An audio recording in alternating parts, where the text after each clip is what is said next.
ပရိသတ်များအားလုံးပဲမင်္ဂလာပါပရိသတ်တွေရဲ့ယဉ်ထဲမှာchannel အပြုံးလေးတွေယဉ်ကျေးသိမ်မွေးတဲ့အမူအရာတွေနဲ့နေရာယူထားနိုင်ခဲ့တဲ့မန္တမီချောလေးပို့ချဖြူခံရဲ့တဲ့ဟာပရိသတ်တွေအသက်တော်အရင်ကိုတုံလှုပ်စရာကောင်းခဲ့ပါတယ်ဖန်သားပြန်ထမ်းမှာတဘဝကြကြနဲ့ချစ်စရာကောင်းအောင်တရုပ်ဆောင်ပြနိုင်ခဲ့တဲ့ဒူမရဲ့ပြန်ပဘဝဟာအပြင်ပန်းကမြင်ရတယ်လို့တာယာဖြောင်ဖြူမနေခဲ့ပဲရင်နာစရာကံကြမ္မာဆိုးတွေနဲ့ရင်ဆိုင်ခဲ့ရတဲ့ဆိုတာဘယ်သူမှမထင်မှတ်ထားကြပါဘူးအထူးတစ်ပြည့်သူမချစ်ခံမျက်နှာစွာနဲ့ပေါင်းတန်းခဲ့တဲ့အိမ်ထောင်ဖက်ယောက်ျားဖြစ်သူရဲ့ရရဆက်ဆက်နှိမ့်ဆက်ရိုက်နှက်ခြင်းကိုခံခဲ့ရတဲ့ဆိုတဲ့တတဲ့နဲ့အထောက်အထားတွေထပ်ပေါ်လာချိန်မှာတော့ပရိသတ်တရလုံးရင်ခွေးမတဲဝန်းနဲ့စိတ်မကောင်းဖြစ်ခဲ့ကြရပါတယ်။ပို့ချဖြူခံဟာရုပ်တံဇလန်တွေပေါင်းများစွာနဲ့ပရိသတ်အပေးမှုတွေကိုအခိုင်အမာရရှိထားသူတစ်ယောက်ဖြစ်ပြီးသူမရဲ့ပုဂ္ဂိုလ်ရဲ့ဘဝကိုလည်းအမြဲတမ်းအေးအေးဆေးဆေးပဲဖြတ်တန်းလေးရှိသူပါအိမ်ထောင်ကြပြီးတဲ့နောက်မှာတော့အနုပညာအလုပ်တွေကိုခတခဏလျှော့ချပြီးအိမ်ထောင်ရေးကိုပဲအတိကထားခ ्यू ဆိုင်ခဲ့တာကိုစာနာသူတိုင်းတွေ့မြင်ခဲ့ကြရပါတယ်အပြင်ပိုင်းမှာတော့ပျော်ရွှင်စရာကောင်းတဲ့အိမ်ထောင်ရှင်မတယောက်အဖြစ်မြင်တွေ့ရပေမဲ့နောက်ကွယ်မှာတော့ဒူမဟာနေဆက်နဲ့အများစိတ်ဆင်းရဲခြင်းရုပ်ပိုင်းဆိုင်ရာနာကျင်ရခြင်းပေါင်းများစွာကိုတိတ်တဆိတ်မျိုးတိတ်တိခံနေခဲ့ရတာဖြစ်ပါတယ်အိမ်ထောင်တစ်ခုတည်မြဲဖို့နဲ့ပရိသတ်တွေမိဘဆွေမျိုးတွေရှေ့မှာအိမ်ထောင်ရဲ့ပြိုကွဲကြောင်းမပြချင်တဲ့စိတ်ထားတွေကြောင့်ပို့ချဖြူခံဟာသူမရင်ဆိုင်နေရတဲ့နှိမ့်ဆက်ညံပတ်မှုတွေကိုကာလကြာရှည်တည်ခံခဲ့ပါတယ်။သို့တော်လည်းယောက်ျားဖြစ်သူရဲ့အကြမ်းဖက်မှုတွေဟာတဖြည်းဖြည်းလွန်ခဲ့လာခဲ့ပြီးကိုတီလက်ရောက်ရိုက်နှက်နှိမ့်ဆက်မှုတွေထိဖြစ်ပွားခဲ့ပါတယ်။ခန္ဓာကိုယ်ပေါ်ကတရားတင်ချက်တွေဟာရုပ်ပိုင်းဆိုင်ရာနာကျင်မှုကိုတမကပဲစိတ်ပိုင်းဆိုင်ရာပါကြီးမားတဲ့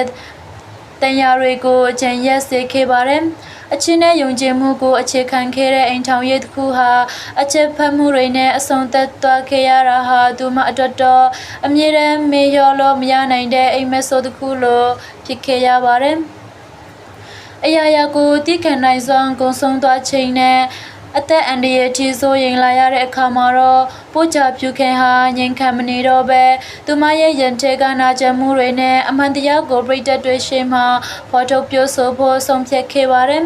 သူမကြုံတွေ့ခဲ့ရတဲ့နှိမ့်ဆက်ခံရမှုအထောက်အထားတွေတရားတပ်ပုံတွေကိုလူမှုကွန်ရက်ပေါ်မှာချပြခဲ့ချိန်မှာတော့ပြည်သူအများနဲ့ပြိတ္တတွေဟာလွန်စွာမှတုံ့လို့ချုပ်ချခဲ့ကြပါတယ်အမျိုးသမီးတယောက်အပေါ်ဒီလောက်အထီးရဆက်ဆက်ပြုမှုခဲ့တဲ့အပြုအမူပေါ်ပြင်းပြင်းထန်ထန်ပြစ်ဒဏ်ရှုတ်ချခဲ့ကြသလိုပို့ချပြုခဲ့အတွက်လည်းစိတ်တမကြပဲရေရေဝမ်းဝါရင်ဆိုင်ခဲ့တဲ့အတွက်စာနာထောက်ထားမှုတွေနဲ့အပေးစကားတွေထပ်ပေါ်လာခဲ့ပါတယ်ဒီဖြစ်စဉ်ဟာရိုးရိုးအိမ်ထောင်ရဲ့အဆက်မပြေမှုတစ်ခုမဟုတ်ပဲအမျိုးသမီးတဦးအပေါ်ကျူလန်တဲ့အိမ်တွင်းအကြမ်းဖက်မှုဖြစ်တာကြောင့်တရားဥပဒေအရပါရင်ဆိုင်ဖြေရှင်းဖို့နဲ့မိမိကိုယ်ကိုကာကွယ်ဖို့ပို့ချဖြူခံကပြပြတတ်တာလှုပ်ဆောင်ခဲ့ပါတယ်တခါတည်းမှာပုဂ္ဂိုလ်ရေးရာကိစ္စတွေကိုလူသိရှင်ကြားဖော်ထုတ်ပြောဆိုဖို့ဆိုတာမိန်းကလေးတယောက်အတွက်အရင်ကိုခက်ခဲလာပါတယ်ဒါပေမဲ့အမှန်တရားအတွက်နဲ့မိမိရဲ့စိတ်ပိုင်းဆိုင်ရာရုပ်ပိုင်းဆိုင်ရာလုံခြုံမှုအတွက်ရေဝမ်းစွာနှုတ်ဆက်မနေပဲရန်ဆိုင်ခဲ့တဲ့ဒူမရဲ့လောက်ရဟာတိတ်တဆိတ်နှိမ့်ဆက်ခံခဲ့ရတဲ့အခြားသောအမျိုးသမီးများစွာအတွက်ပါခွန်အားနဲ့တန်ခမ်းစာတစ်ခုဖြစ်စေခဲ့ပါတယ်အိမ်ထောင်ရဲ့အစံမပြေမှုတွေနဲ့အကြမ်းဖက်မှုတွေဟာမိသည့်အမျိုးသမီးအတွက်မှမဖြစ်တဲ့ကိစ္စတစ်ခုဖြစ်ပြီးချစ်ချင်းမြတ်တာဆိုတာအနိုင်ကျင့်နှိမ့်ဆက်ခြင်းနဲ့ဘယ်တော့မှတွေ့ဖက်မနေသင့်ပါဘူးပို့ချပြုခံအနေနဲ့ဒီလိုခက်ခဲနေနေတဲ့အတိတ်ကအိမ်မက်ဆိုးတွေကိုကြောဖြတ်ပြီးပုံမတမာတဲ့အမျိုးသမီးတယောက်အဖြစ်စိတ်သက်ရရပြန်လည်ကူစားနိုင်ဖို့ပြည့်တဲ့အပေါင်းကဆူတောင်းပေးနေကြပါတယ်အတိတ်ကတရားတွေကိုတန်ခန်းစာယူပြီးရှေ့ဆက်ရမယ်အနုပညာလမ်းကြောင်းပေါ်မှာလည်းပုံမတောက်ပါတဲ့အနာဂတ်နဲ့အတူပြန်လည်စတင်နိုင်ပါစေကြောင်းဆုမွန်ကောင်းတောင်းပေးလိုက်ရပါတယ်